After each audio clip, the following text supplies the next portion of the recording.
ഹരേ കൃഷ്ണ. എല്ലാവർക്കും മാധവത്തിലേക്ക് സ്വാഗതം. സ്കന്ദഷഷ്ഠി വ്രതത്തിൻ്റെ 4-ാമത്തെ ദിവസം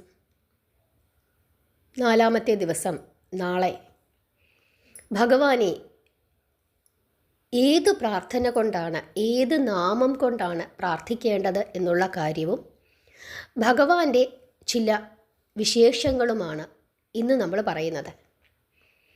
ഇന്നലത്തെ വീഡിയോയിൽ കേൾക്കാത്ത ആരെങ്കിലും ഉണ്ടെങ്കിൽ, അതായത് ഇന്നലെ ഇട്ട വീഡിയോ, ഇന്ന് ഏത് നാമമാണ് ജപിക്കേണ്ടത്, അതായത് 3-ാമത്തെ ദിവസം ഏത് നാമമാണ് ജപിക്കേണ്ടത് എന്നുള്ള ആ വീഡിയോയിൽ ഭഗവാനെ സമർപ്പിക്കേണ്ടുന്ന വഴിപാടുകളെ പറ്റി വിശദമായി പറഞ്ഞിട്ടുണ്ട്. കേൾക്കാത്ത ആരെങ്കിലും ഉണ്ടെങ്കിൽ ആ വീഡിയോ കൂടി ഒന്ന് കേൾക്കണം. നമുക്കറിയാം, ഭഗവാൻ സ്കന്ദദേവൻ ശരവണൻ എന്ന പേരിൽ അറിയപ്പെടുന്നു എന്ന് നമുക്കറിയാം. ഭഗവാൻ പരമേശ്വരൻ്റെ 6 തിരുമുഖങ്ങളിലെ നെറ്റിക്കണ്ണുകളിൽ നിന്ന് തീപ്പൊരികളായി ഉത്ഭവിച്ച് ഈശ്വരൻ്റെ കൽപ്പനയാൽ ഗംഗാദേവിയാൽ താലോലിക്കപ്പെട്ട് ശരവണപ്പൊയ്കയെ പ്രാപിച്ച ജ്യോതിസുകളാണ് മുരുകദേവനായി അവതരിച്ചത്. ഹിമാലയ പർവ്വതത്തിൻ്റെ താഴ്വരയിലുള്ള താമരപ്പൂക്കൾ നിറഞ്ഞ ശരവണപ്പൊയ്കയിൽ കുമാരൻ പിഞ്ചുബാലകനായി കുഞ്ചിക്കളിക്കുകയും കാർത്തിക മംഗമാർ ആ ബാലനെ താലോലിച്ച് വളർത്തുകയും ചെയ്തു. ലോകമാതാവായ സർവേശ്വരി പാർവതീദേവി പുത്രൻ്റെ ഗുണഗണങ്ങളെക്കുറിച്ച് പരമേശ്വരനോട് അന്വേഷിക്കുകയും അറുമുഖ ഭഗവാന്റെ ഗുണവിശേഷങ്ങൾ വർണ്ണിച്ച കൈലാസനാഥൻ പുത്രന് ശരവണഭവൻ എന്ന നാമം സിദ്ധിക്കുവാനുള്ള കാരണവും വിസ്തരിച്ചു തന്നെ പാർവതീദേവിയോട് പറഞ്ഞു. ഇന്നത്തെ ദിവസം സ്കന്ദഷഷ്ഠി വ്രതത്തിൻ്റെ 3-ാമത്തെ ദിവസം ഓം ശരവണഭവായ നമ എന്ന് ജപിക്കണമെന്ന് നമ്മൾ ഇന്നലത്തെ വീഡിയോയിൽ പറഞ്ഞു. എല്ലാവരും ആ നാമം ജപിച്ച് ഇന്ന് പ്രാർത്ഥിക്കണം. ശരവണപ്പൊയ്കയിൽ ജനിച്ച കുമാരൻ അറുമുഖദേവൻ പരമേശ്വരൻ്റെയും മഹാവിഷ്ണുവിൻ്റെയും ഗുണഗണങ്ങൾ ഒത്തിണങ്ങിയ ദേവനാണ്. ഹിന്ദുമതത്തിൻ്റെ നേത്രങ്ങളെപ്പോലെ പ്രകാശിക്കുന്ന ശൈവ വൈഷ്ണവ മതങ്ങളുടെ ഏകീകൃത ഭാവമാണ് മുരുകദേവൻ. കൈലാസനാഥനായ പരമേശ്വരൻ്റെ തിരുമന്ത്രം നമഃശിവായ എന്ന പഞ്ചാക്ഷര മന്ത്രമാണ്. എന്നാൽ അറുമുഖ ഭഗവാന്റെ തിരുമന്ത്രം ശരവണഭവ എന്ന ഷഡാക്ഷര മന്ത്രമാണ്. ദേവന്മാരുടെ സൈന്യാധിപനാണ് മുരുകദേവൻ. മുരുകദേവന് ഒരിക്കൽ മഹാമേരു പർവ്വതത്തിൽ വെച്ച് ആകസ്മികമായി ദേവന്മാരുമായി യുദ്ധം ചെയ്യേണ്ടതായി വന്നിട്ടുണ്ട്. ആ യുദ്ധത്തിൽ ദേവന്മാർ പരാജയപ്പെട്ടു. യുദ്ധരംഗത്ത് പാഞ്ഞെത്തിയ ദേവഗുരു അറുമുഖദേവനോട് ദേവന്മാരെ രക്ഷിക്കണമെന്ന് അപേക്ഷിച്ചു. അദ്ദേഹത്തിൻ്റെ അപേക്ഷപ്രകാരം ദേവന്മാരെ പുനർജീവിപ്പിച്ച അറുമുഖദേവൻ അവരുമായി രമ്യതയിൽ ആവുകയും ചെയ്തു. ശൂരപത്മാദി അസുരന്മാരെ നിഗ്രഹിക്കുന്നതിനായി അവതരിച്ച കുമാരദേവനാണ് ഈ ബാലകൻ എന്നു തിരിച്ചറിഞ്ഞ ഇന്ദ്രാദി ദേവന്മാർ അറുമുഖദേവൻ്റെ പാദചരണങ്ങളിൽ വീണ് നമസ്കരിക്കുന്നു. തങ്ങളുടെ സൈന്യാധിപ സ്ഥാനം ഏറ്റെടുത്ത് അസുരന്മാരിൽ നിന്ന് തങ്ങളെ രക്ഷിക്കണമെന്ന് പ്രാർത്ഥിക്കുകയും ചെയ്യുന്നു. അഗ്നിദേവൻ തൻ്റെ ശക്തിയിൽ നിന്ന് കുക്കുടത്തെയും, അതായത് പൂവൻകോഴിയെയും, ദേവേന്ദ്രൻ തൻ്റെ ശക്തിയിൽ നിന്ന് മയൂരത്തെയും, യമധർമ്മൻ വെള്ളാടിനെയും, മറ്റുള്ള ദേവന്മാർ ശൂലം, മഴു, വില്ല്, അസ്ത്രം, ദണ്ഡ് എന്നിങ്ങനെ പല വിധത്തിലുള്ള ആയുധങ്ങളും നിർമ്മിച്ച് അറുമുഖദേവന് പാരിതോഷികങ്ങളായി സമർപ്പിച്ച് അദ്ദേഹത്തെ സന്തോഷിപ്പിച്ചു. ദക്ഷിണ ഭാരതത്തിലെ ജനങ്ങൾക്ക് മുരുകൻ എന്നെന്നും ആരാധ്യനായ വീരയോദ്ധാവും യുവത്വവും പ്രസരിപ്പുമുള്ള സുന്ദരകുമാരനുമാണ്. മുരുകദേവൻ്റെ ദേവസൈന്യാധിപ വിഗ്രഹത്തിന് 6 തിരുമുഖങ്ങളും 12 തൃക്കരങ്ങളുമാണ് കൽപ്പിക്കപ്പെട്ടിരിക്കുന്നത്. ആദിത്യദേവനെ പോലെ പ്രകാശമയമായ രൂപത്തോടു കൂടി തുടയിൽ ഉപവിഷ്ടയായിരിക്കുന്ന ദേവിയെ ഒരു തൃക്കരം കൊണ്ട് ആലിംഗനം ചെയ്ത് മറ്റൊരു തൃക്കരം അഭയമുദ്രയോടുകൂടിയും ബാക്കി തൃക്കരങ്ങളിൽ യഥാക്രമം താമരപ്പൂവ്, ശൂലം, വജ്രായുധം, പരിച, ചാപം, ഗദ, മണി, കുക്കുടം ഇവയിൽ ഏതെങ്കിലുമൊക്കെ ഉണ്ടായിരിക്കണമെന്നുമാണ് വിധിക്കപ്പെട്ടിരിക്കുന്നത്.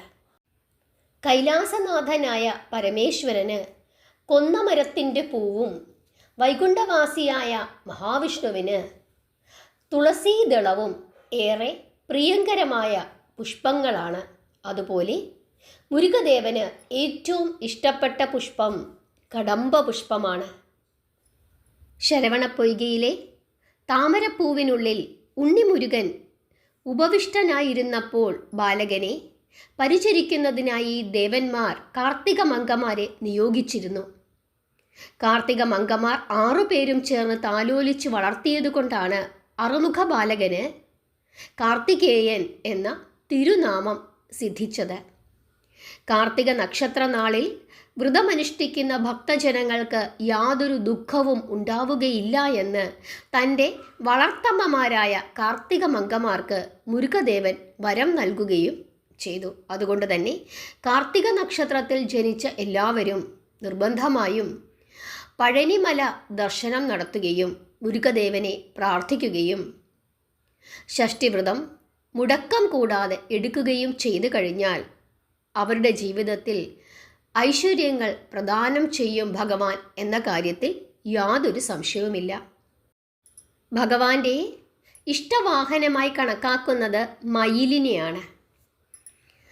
ശക്തി എന്ന പേരുള്ള പാമ്പിനെ മയിൽ കൊത്തിയെടുത്തുകൊണ്ട് നിൽക്കുന്നതിനാൽ മയിലിനെ മഹാശക്തി എന്നാണ് വർണ്ണിക്കുന്നത്. അപ്രകാരം മഹാശക്തി ആർജിച്ച മയിലിനെ അമർച്ച ചെയ്ത് തൻ്റെ ഇഷ്ടവാഹനമാക്കിയിരിക്കുകയാണ് അറുമുഖദേവൻ. കാർത്തിക നക്ഷത്രത്തിൽ ജനിച്ചവരും അസുരഗണത്തിൽ ജനിച്ച എല്ലാവരും തന്നെ നിർബന്ധമായും ഷഷ്ടിവ്രതം എടുക്കുകയും മുരുകദേവ ദർശനം നടത്തുകയും വേലായുധസ്വാമിയെ പ്രാർത്ഥിക്കുകയും ചെയ്യണം.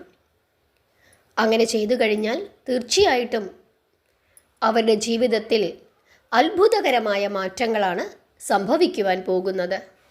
മഹാജ്യോതിഷിയാണ് വേലായുധസ്വാമി. അതുകൊണ്ട് തന്നെ കർമ്മദോഷങ്ങൾ, മുൻജന്മദോഷങ്ങൾ, കുടുംബദോഷങ്ങൾ, ജാതകദോഷങ്ങൾ തുടങ്ങിയവ കൊണ്ട് ബുദ്ധിമുട്ടുന്നവർ നിർബന്ധമായും വേലായുധസ്വാമിയെ പ്രാർത്ഥിക്കണം. ചൊവ്വാദോഷം കൊണ്ട് ബുദ്ധിമുട്ടുന്നവർ, ചൊവ്വാദശയിൽ ഇപ്പോൾ ജീവിക്കുന്ന ആളുകൾ, ചൊവ്വ നമ്മുടെ ജാതകത്തിൽ അനിഷ്ടഭാവത്തിൽ നിൽക്കുന്ന ആളുകൾ, വിവാഹ സംബന്ധമായ തടസ്സം അനുഭവിക്കുന്ന ആളുകൾ, വിദ്യാ തടസ്സം അനുഭവിക്കുന്ന ആളുകൾ ഒക്കെ തന്നെ ഷഷ്ടിവ്രതമെടുത്ത് വേലായുധസ്വാമിയെ പ്രാർത്ഥിക്കണം. മഹാസ്കന്ദഷഷ്ടി വ്രതത്തിൻ്റെ 4ാമത്തെ ദിവസം നമ്മൾ ഭഗവാനെ പ്രാർത്ഥിക്കേണ്ടുന്ന നാമം ഓം വചത് ഭുവേ നമഃ. ഓം വചത് ഭുവേ നമഃ. ഓം വചത് ഭുവേ നമഃ. ഈ നാമം 108 തവണ വെച്ച് 3 സന്ധ്യകളിൽ, ത്രിസന്ധ്യകളിൽ ജപിക്കണം. രാവിലെ, ഉച്ചയ്ക്ക്, സന്ധ്യയ്ക്ക്, അങ്ങനെ 3 നേരമായി ഈ നാമം ജപിക്കണം. ഏറ്റവും കുറഞ്ഞത് 108 തവണ ജപിക്കണം. 1008 തവണ ജപിക്കാൻ സാധിക്കുമെങ്കിൽ ശ്രേഷ്ഠം. ആലിൻ്റെ ചുവട്ടിലോ നെല്ലിമരത്തിൻ്റെ ചുവട്ടിലോ ഇരുന്ന് ജപിക്കാൻ സാധിക്കുന്നെങ്കിൽ വളരെ വളരെ ശ്രേഷ്ഠം. ഇവിടെ ഓം എന്ന വാക്ക് അത് മംഗളകരമായ എന്ന അർത്ഥത്തെയാണ് സൂചിപ്പിക്കുന്നത്. പ്രപഞ്ചത്തിൻ്റെ ആദിനാദമാണ് ഓം എന്ന വാക്ക്. വചത് എന്ന വാക്കിൻ്റെ അർത്ഥം അറിവ് എന്നാണ്. ഭുവേ എന്ന വാക്കുകൊണ്ട് ഉദ്ദേശിക്കുന്നത് ജനിച്ചവൻ എന്നാണ്. നമഃ, നമസ്കാരം. അപ്പോൾ ഓം വചത് ഭുവേ നമഃ എന്ന് പറഞ്ഞു കഴിഞ്ഞാൽ എന്താണ്? അറിവിൽ നിന്നും ജനിച്ചവനെ, അവിടുത്തേക്ക് നമസ്കാരം, അവിടുത്തെ ഞാൻ നമസ്കരിക്കുന്നു. അറിവിൽ നിന്നും ജനിച്ച സുബ്രഹ്മണ്യ സ്വാമിയെ ഞാൻ നമിക്കുന്നു എന്നാണ് ഉദ്ദേശിക്കുന്നത്. അറിവിൽ നിന്ന് ജനിച്ചവനാണ്, ജ്ഞാനപ്പൊരുളാണ്, അമ്മ പകർന്നു കൊടുത്ത ജ്ഞാനമാണ്, മുലപ്പാലിലൂടെ അമ്മ പകർന്നു കൊടുത്ത ജ്ഞാനമാണ് ഭഗവാനിൽ ഉള്ളത്. ആ കഥ നമ്മൾ വളരെ വിശദമായി ഭഗവാന്റെ അവതാര സമയത്ത് പറഞ്ഞതാണ്. അത്രയും അറിവുള്ള ഭഗവാനെ, അറിവിൽ നിന്ന് ജനിച്ചവനാണ്, അങ്ങനെയുള്ള ഭഗവാനെ ഞാൻ നമസ്കരിക്കുന്നു.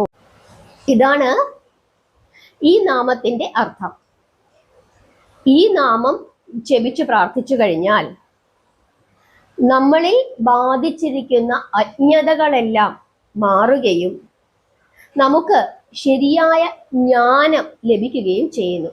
ശരിയായ ജ്ഞാനം ലഭിക്കുമ്പോൾ എന്താണ് സംഭവിക്കുന്നത്? ശരിയും തെറ്റും വേർതിരിച്ച് അറിയുവാൻ നമുക്ക് സാധിക്കും. തീരുമാനങ്ങൾ ശരിയായ രീതിയിൽ എടുക്കുവാൻ നമുക്ക് സാധിക്കും. അങ്ങനെ വരുമ്പോൾ നമ്മുടെ ജീവിതത്തിൽ നല്ല നല്ല തീരുമാനങ്ങൾ എടുക്കുവാനും ശരിയായ തീരുമാനങ്ങൾ എടുക്കുവാനും അതുവഴി ശ്രേഷ്ഠമായ ഒരു ജീവിതം നയിക്കുവാനും നമുക്ക് സാധിക്കും. പലപ്പോഴും നമുക്ക് എല്ലാവർക്കും ഉണ്ടാകുന്ന പ്രശ്നം എന്താണ്? തെറ്റായ തീരുമാനങ്ങൾ എടുക്കുന്നതാണ്. ശരി ഏതാണ് തെറ്റേതാണ് എന്ന് തിരിച്ചറിയാൻ സാധിക്കാത്തതാണ്. ഇവര് നമ്മളെ പറ്റിക്കാൻ വരുന്നവരാണോ എന്ന് നമുക്ക് തിരിച്ചറിയാത്തിടത്താണ് പലപ്പോഴും നമ്മൾ എന്ത് ചെയ്യുന്നത്? അബദ്ധങ്ങളിൽ ചെന്ന് ചാടുന്നത്.